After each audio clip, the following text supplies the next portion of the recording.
Magandang araw po, Padre. Patawarin niyo po ako kung ako po ay nagkasala. Aaminin ko, hindi ko na po maalala ang huling panahon o araw na ako'y nagkumpisal dahil bata pa po ako noon. Sa simula't simula, pag-aari iyon ng lahat. Sa akin, sa ibang tao, pati po kayo, Padre. Kung nanonood kayo, sa inyo rin. Inyo po ang palabas na ito. Laging sinasabi ng paborito kong host, kami ang bida. Kung nanonood kayo, tayo. Pero lalo na ako. Ako ang bida. Dahil ako ang pinakamatinding tagahanga ng palabas. Kahit nasa trabaho, nanonood ako. Kahit napapagalitan, nanonood pa rin ako. Ilang linggo ko ring hinintay ang pagdiriwang ng anibersaryo. Laksang gabing hindi ako pinatulog ng mga posibilidad. Hindi basta-basta ang mga papremyo. Hindi maaaring mapanalunan sa mga nagkalat na pipitsuging perya sa telebisyon. Tunay na para sa amin. Para sa akin. Ang palabas. Maraming umagang gumising akong nangangalumata habang naninigarilyo bago pumasok sa trabaho. Nilalaro ko sa isip ang kumakaway na realidad ng pagkakaroon ng sariling taksing pwedeng ipasada. Maaari ko nang sagutin ang buwisit kong amo. Sa wakas, ayoko na! Tapos, magta-taxi na lang ako. Langit ang mababad sa lamig at musika kahit maghapong plastado ang puwit at ngalay ang mga binti at braso sa pagmamaneho. Kesa sa pagsunod sa pabulyaw na utos ng makunat pa sa inuyat kong amo. Nagsasawa na rin akong harapin at pagtiyagaang kausapin ng panaderong parating pawisin at isupot ang mga minasa niyang samot-saring tinapay na hindi naman maubos-ubos sa araw-araw na ginawa ng Diyos. Ay, paumanhin, Padre. Hindi ko sinasadyang gamitin ang pangalan ng Diyos. Talagang napupuno lang ako sa tuwing naaalalang tindero pa rin ako sa panaderia matapos ang 7 taon. Hindi naman katayugan ang ambisyon ko, Padre. Taxi! Taxi lang kapalit ng pagtitinda ng tinapay. Ano ba naman yung taxi? Para sa pagiging masugid na taga-subaybay ng palabas, tinatanong kita, Padre. Ano ba naman yung hangarin kong manalo ng pampasadang kotse? Ang bahay at lupa, hindi ko na masyadong inaasahan. Kung lulubusin lang ang swerte ka ako, basta yung taxi lang ang sakin. Sapat na sa akin ang pangungupahan sa bulok na kwarto sa bulok na dormitoryo. Mabait naman ang kahera. Parang pamilya na rin ang turing sa akin. Tuwing alas 12 ng Sabado, ang bukod tanging araw na nakakapanood ako ng hindi nasisigawan dahil sa umaga lang nagtatrabaho sa panaderya. Magkatabi kaming nanonood sa palabas na para sa amin, para sa akin. Hindi ako maramot, Padre. Alam kong akin ang mga papremyo ng palabas, pero handa ako magbigay sa iba. Mas maraming nangangailangan ng higit pa kaysa sa akin. Pero hindi ibig sabihin hindi ako nangangailangan. Mahal ko ang Diyos, Padre. Pero siya rin ang may sabi, hindi ba? Ibigay kay Cesar ang kay Cesar. Kinuha ko lang kung ano ang sa akin.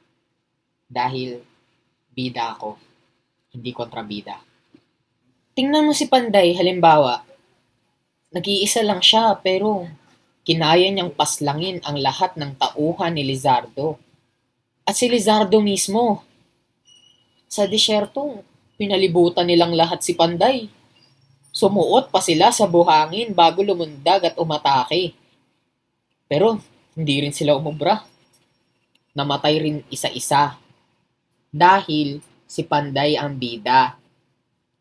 Ang bida, hindi namamatay. Lakas loob, nagpaalam ako sa among pumipeke na naman ang bibig noong hapon. Lahat ng masasakit na salitang binitawan dahil sa kalahating araw ng hindi pagpasok.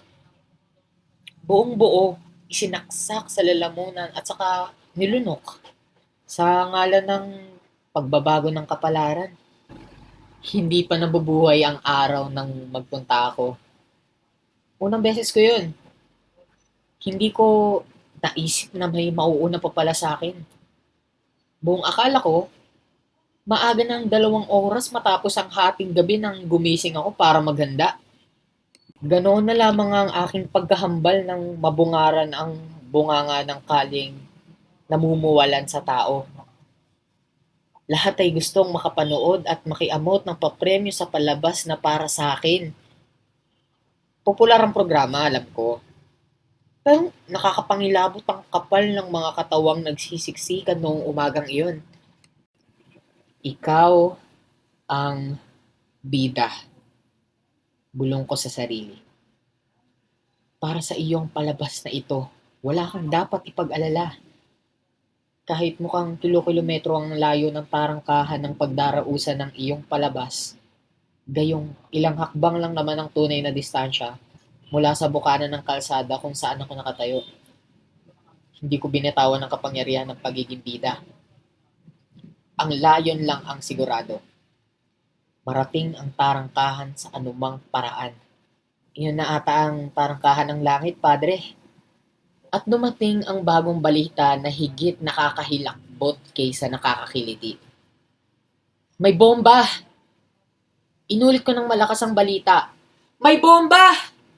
Narinig kong may nag-ulit ng aking mga kataga. May nag-ulit ng mga kataga ng huling nagsalita. At may mga nag-ulit ng mga kataga ng huling nagsalita. At may nag-ulit pa ng mga kataga ng pinakahuling nagsalita. Hindi na lamang alon ang sumunod, kundi daluyong na, Padre. Dumami ang sumisigaw at lumakas ang mga palahaw. Kung kanina'y puro pakikiusap ang maririnig, sa pagkakataon na yun, puro pagmamakaawa na. Ako ang bida, ako ang bida, ako ang bida. Panay bulong ko sa sarili habang pilit na lumalangoy, lumalaban sa daluyong ng dagat ng mga katawan. Nasiko, naitulak, nadagukan.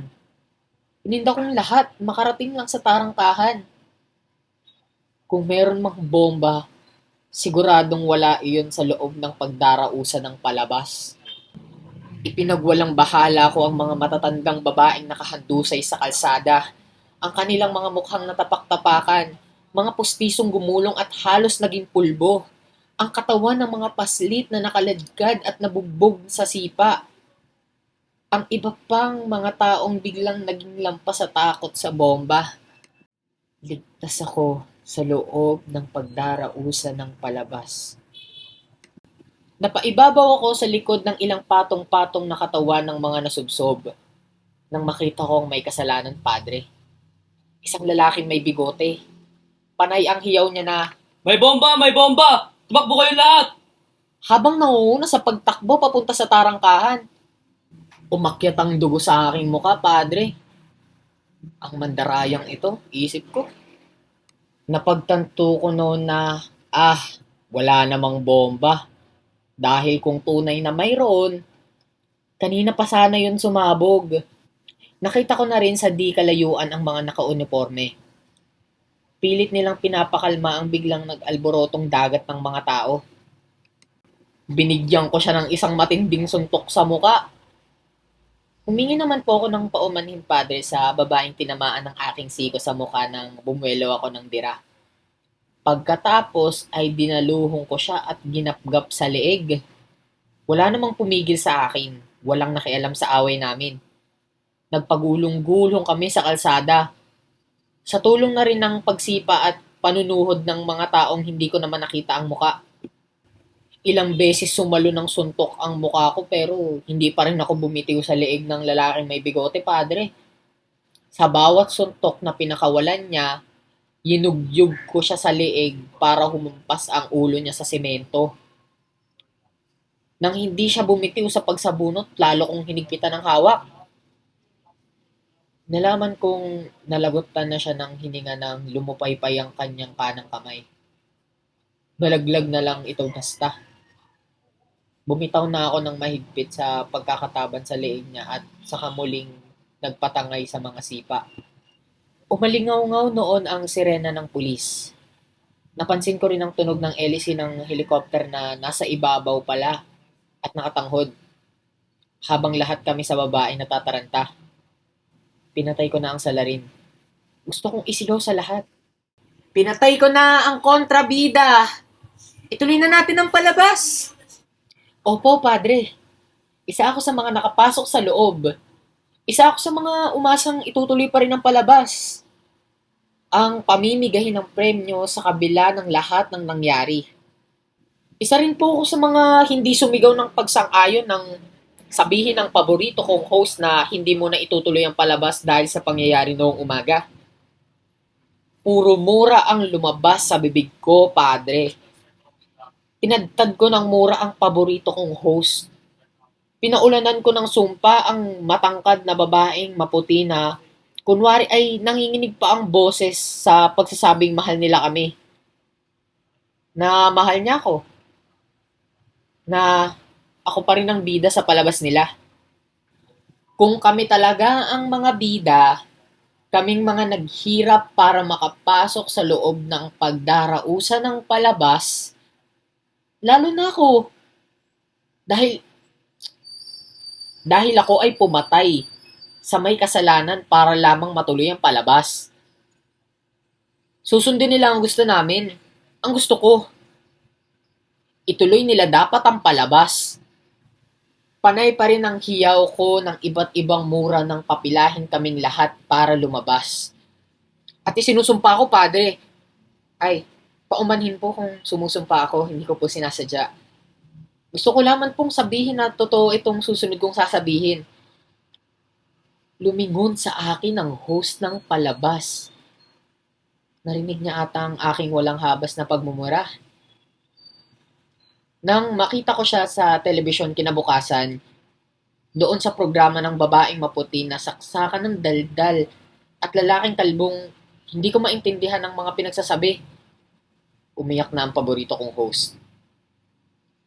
Hindi na raw niya kayang ipagpatuloy ang pagiging masaya ng kanyang palabas pagkatapos ng lahat ng mangyari. At iyon po ang aking kasalanan, padre. Sinaktan ko ang damdamin ng paborito kong host.